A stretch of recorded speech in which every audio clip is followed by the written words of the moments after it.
ভাবুন তো, একজন মানুষ নিঃশব্দ ঘরে বসে আছে, চোখ বন্ধ। না কোনো স্যাটেলাইট, না কোনো টেলিস্কোপ, না কোনো মহাকাশযান। তবু সে বলছে বৃহস্পতির চারপাশে বলয় আছে।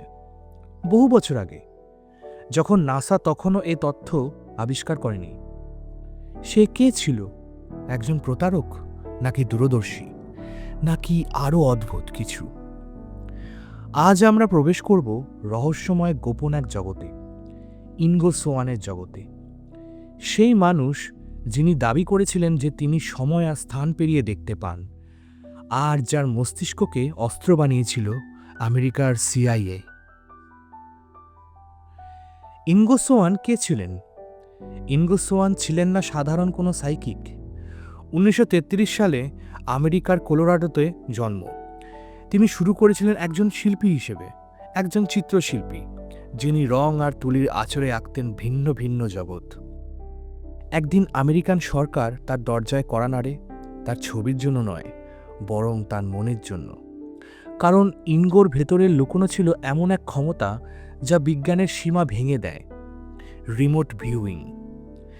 এক জায়গায় না থেকেও দূরের স্থান, ঘটনা আর গোপন তথ্য দেখতে পারার শক্তি। এবং সিআইএ সেটাই চাইছিল। সেই সময় চলছিল ঠান্ডা যুদ্ধ।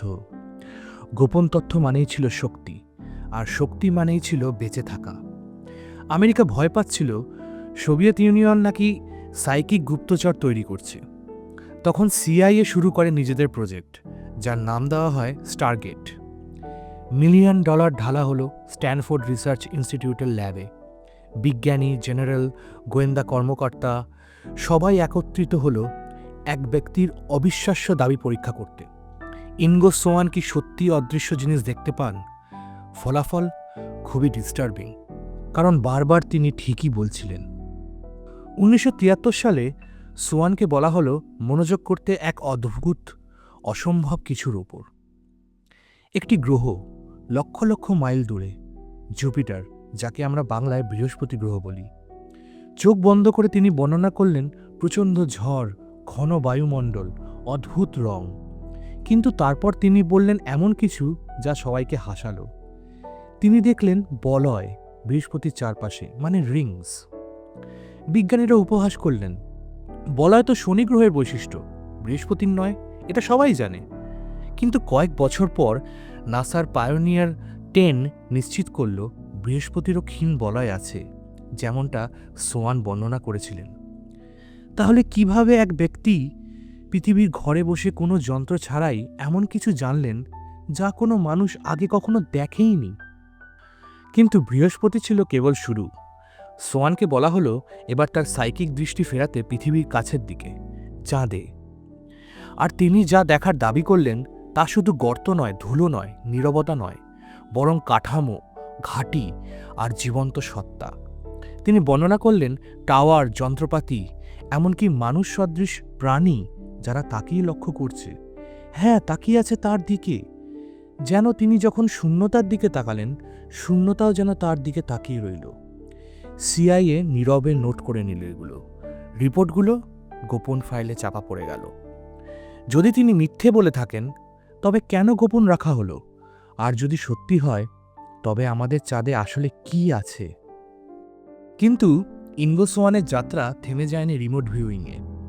তার বই পেনেট্রেশনে তিনি প্রকাশ করলেন আরেক ধরনের হাড়হিম করা অভিজ্ঞতা। তিনি দাবি করলেন তিনি দেখেছেন ভিনগ্রহী প্রাণী আকাশে নয়, বরং আমাদের মাঝে হাঁটছে, সম্পূর্ণ মানুষের মতো সাজানো, লম্বা, সুন্দর, কিন্তু আলাদা। আর তিনি বললেন যে সরকার এটা আগে থেকেই জানত। লস অ্যাঞ্জেলেসে এমন এক প্রাণীকে অনুসরণ করেছিলেন, আর এরপর যা ঘটেছিল তা আজও অজানা রয়ে গেছে। এখন হয়তো আপনার মনে প্রশ্ন জাগছে, তিনি কি পাগল ছিলেন, নাকি এমন এক সত্য উদ্ঘাটন করেছিলেন যা গোটা দুনিয়ার জন্য হ্যান্ডেল করা সম্ভব ছিল না? ইনগো সোয়ান কাটিয়েছেন তার জীবন সায়েন্স আর সুপারন্যাচারালের মাঝামাঝি এক সীমান্তে। কেউ বলতেন তিনি প্রতারক, আবার কেউ বলতেন তিনি চেতনার অগ্রদূত। কিন্তু একটি বিষয় অস্বীকার করা যায় না, সিআইএ, আমেরিকার সেনাবাহিনী, স্ট্যানফোর্ডের গবেষকরা তারা সবাই বিনিয়োগ করেছিল মিলিয়ন মিলিয়ন ডলার তার ওপর। তাহলে যদি কেবল গল্পকারী হয়ে থাকেন, তবে কেন পৃথিবীর সবচেয়ে শক্তিশালী গোয়েন্দা সংস্থা তাকে এত গুরুত্ব দিল?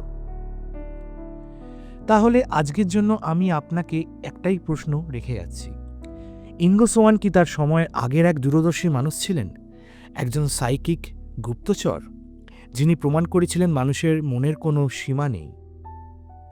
নাকি তিনি কেবল এমন এক গোপন সত্যের ঝলক দেখেছিলেন আর দুনিয়াকে জানিয়ে দিয়েছিলেন যে সত্য জানার জন্য কেউই প্রস্তুত ছিল না? তা এখনও রহস্য। আপনার যদি আজকের ভিডিওটি ভালো লেগে থাকে তাহলে শেয়ার করুন বন্ধুদের সাথে, আর সাবস্ক্রাইব করুন আমার চ্যানেল যদি এরকম কন্টেন্ট আরও পেতে চান। ইঙ্গো সোয়ান সম্বন্ধে আপনার কি মতামত কমেন্ট করুন ভিডিওর নিচে। আর আগামী পর্ব নিয়ে খুব তাড়াতাড়ি ফিরছি। আমি অভিষেক। ধন্যবাদ।